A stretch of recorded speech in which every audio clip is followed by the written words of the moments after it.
Bismillah ar-Rahman ar-Rahim. I begin in the name of Allah, whose mercy is profound, whose kindness is forever. We are reaching the finishing point of our lectures. We did, in the last lecture, two categories of what are called verbs, thalathi, mazid, fi. Thalathi, three, mazid, fi, further, more in them. That is, there are verbs in Arabic which are simply thalathi mujarrad, whose basic category of madi, wahid, ghaib, past, singular, third person, is comprised of three letters. That is thalathi mujarrad. And there are certain other verbs in Arabic wherein the same category of madi, wahid, ghaib is comprised of three letters plus one or more additional letters. The three letters are considered to be original, and the additionals are the ones which have to do with that category. They are always constant, the same. So in other words, the verb, when it changes, its original three letters change, but the constant additions of thalathi, mazid, fi, they are always incorporated, they are there. So while talking about thalathi, mazid, fi, we have done two examples. Thalathi, three, mazid, fi, furthermore in them. In addition, more in them. We did one example of bab if'al and a second example of bab taf'il.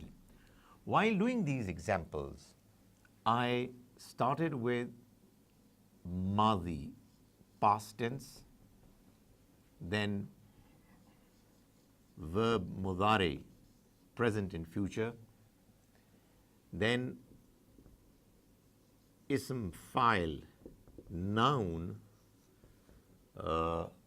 of the one who does the verb, does the act. It's not fa'il, it's ism fa'il. I hope I get the opportunity of distinguishing between the two concepts. Then you have ism maf'ul. This is again not maf'ul, which we already discussed while talking about rafa and nasab. These are the categories that you find in the construction of a sentence. Right now we are talking about the forms of nouns, irrespective of where they're used in a sentence. And finally, we have the ismul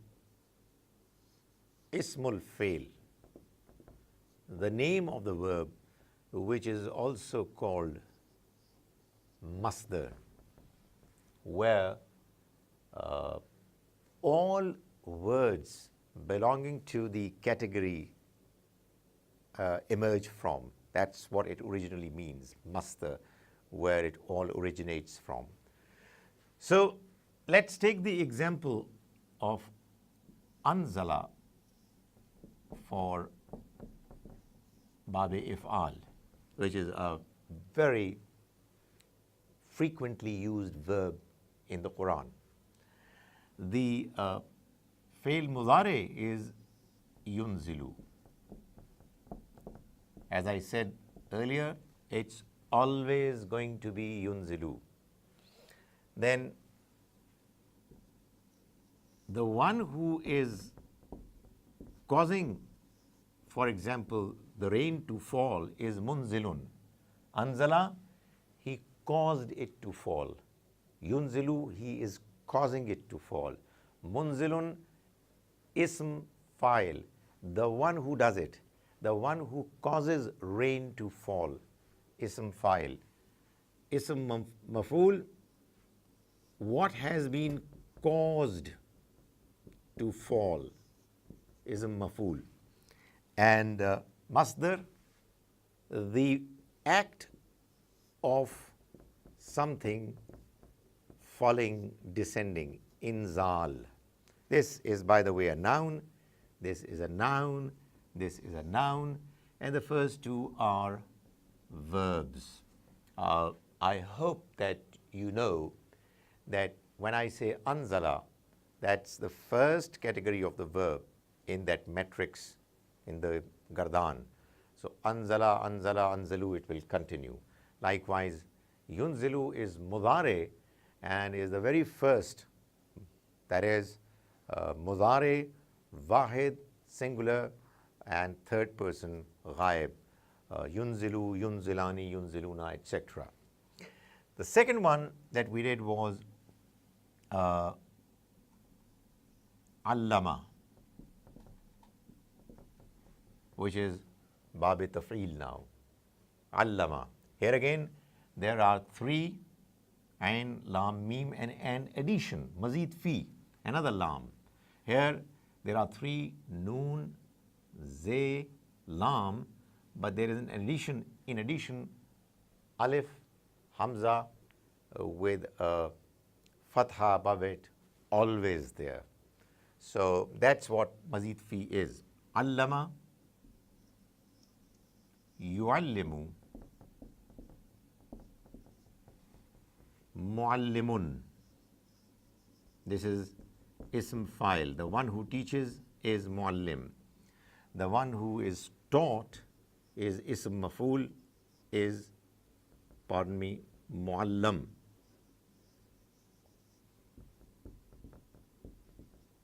And the act of teaching is ta'aleem. Now, let us move on. Let's take the next example. The next example is in Salasi Mazid Fi. We're going to do 8,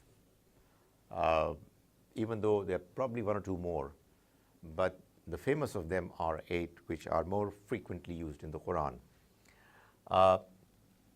This time it's tadabbara. Tadabbara. Now here the additional constant is te, and there is this repetition of be in the second letter, ain kalama. So tadabbara, and mind you, despite the fact that it has a te right at the beginning, it's not muzare. Normally you know that ta coming at the beginning of a verb would give you an understanding that probably the verb is muzare. That's why there's sometimes some confusion in identifying these verbs towards the beginning, but you would get to know them later. Particularly, you know that mazi fail has a fatha zabr right at the end, whereas muzare has a pesh, it has the vowel which distinguishes it from mazi. So while here it's zabr, there it's pesh, it's dhamma. Like we have now in this next verb, tadabbara, yatadabbaru. So here it's dhamma, yatadabbaru. And again the same kardan. Now the one yatadabbara, tadabbara, we know that in the Quran it's to reflect upon, to pursue, to focus. Yatadabbaru, and then you have mutadabbirun. This is ism fa'il. The one who is reflecting, is mutadabbirun. It's a noun. Sometimes Arabs, they find it more convenient to pronounce it instead of mutadabbirun, mudabbirun. Don't be confused. You'll get used to it. This ta gets attached to the. They merge and they give the sound of two dals. So it happens. So you would know mudabbirun is also mutadabbirun. It's used in the Quran, wherein the two are merged. And then mutadabbarun. This is ism maf'ul. And what is the masdar, the ismul fail, the name of the verb? Tadabbur. That is the act of reflecting. That's what tadabbur is. In the Quran, you know, it is mentioned, afala, afala. So, do they not? Yatadabbarun. Do they not reflect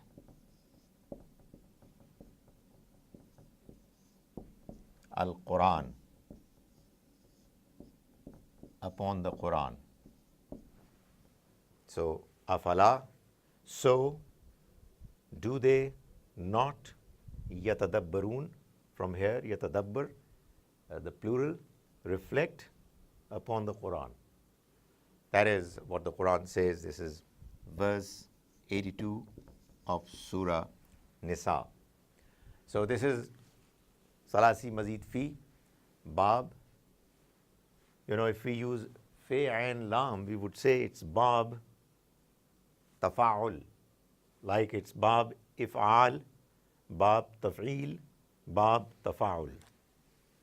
Let me write it down here. This is Bab If'al. You've already done it, that Fe and Lam are used as the standard letters in order for us to communicate with each other while trying to understand the formation of nouns and verbs. This particular bab is taf'il. There's nothing that I have done except for the fact that instead of talim, I have replaced the original letters of talim, ayn, lam, mim, with fe and lam, and that is what you have. So tadabbur is bab tafa'ul. This is bab tafa'ul. So we have done 3 now. Let us now move on to the 4th. If you have a feeling that I'm being a little too quick, let me say that honestly, while learning anything, more particularly Arabic of the Quran, the onus of learning is more on the student, the participant. The more you practice whatever you've understood in these principles while reading in the Quran, the more you're going to learn. New questions would emerge. You would ask me, ask somebody else, you'll get the answers, and gradually this process is going to pick up. Let's move on. There is another bab, let's say number 4, which is bab tafa'ul. Bab tafa'ul. This one was tafa'ul. The next one is tafa'ul, with an alif coming between fe and ain. The example of it is takathara.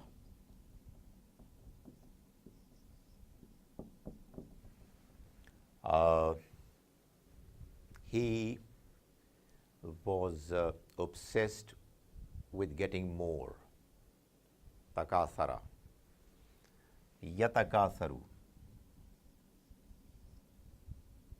he is obsessed with getting more, kathrat, in plenty. The one who is involved in this act is mutakathirun, is ism fa'il, mutakathirun, the one who does it.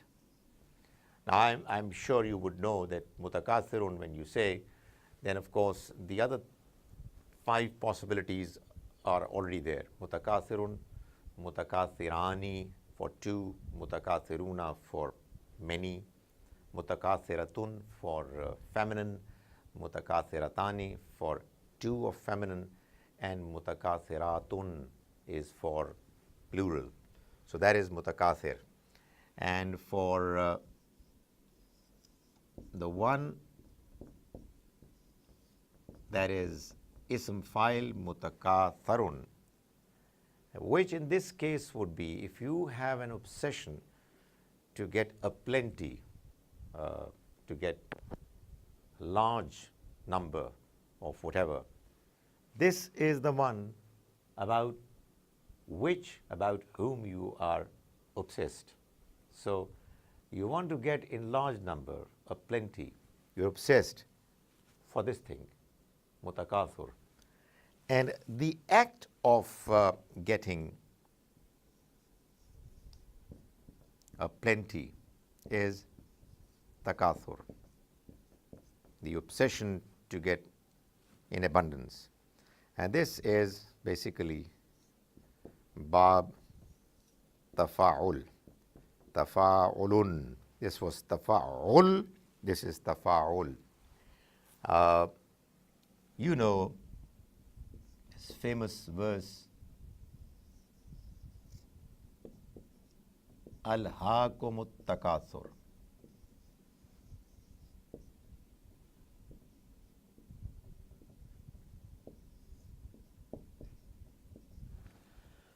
Alha. Can you guess what verb is it? Alha. It's from here. Anzala. Can you imagine what the muzari of it could be? Yunzilu. Alha yulhi. Can you guess why there is some difference in what the normal pattern should have been from what it actually is? You know, anzala, alha, there's some difference. Yunzilu, yulhi, some difference. Remember huruf illat, alif, waw, ya. Wherever one of these 3 are going to be there, you will have some difference in the normal pattern. So it was actually al-haya, yulhi. Well, that is awkward for Arabs to pronounce. So it's alha yulhi. Alha means it has made you forgetful. It has made you ignore. Alhaakumut takathur, the race for obsession, for getting more and more, has made you forget, oblivious of the ultimate realities of life.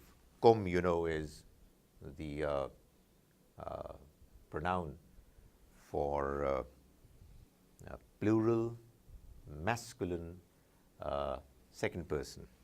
Alhaakum, this is verb. It has made you oblivious. At-takathur, what? At-takathur, your inclination, your obsession to get more and more. Hatta, until such time, zurtum, you visit. Zurtum, you know what the simple verb of it is? Zara, that is salasi mujarrad, he visited. Zurtum, you visit. and Zara becoming Zurtum, like Zaraba becoming Zarabtum. It's again, there is a slight problem. Zaraba, Zarabtum, Zara, Zurtum. Again, the same problem of illat. I'm doing it so that you get some idea of the kind of variations that are there in these verbs, and this is because of the presence of either alif or waw or ya. These three huruf illat, whenever they are present and there is a change in pattern from what you're used to, then don't be surprised, don't be disappointed. It's understandable.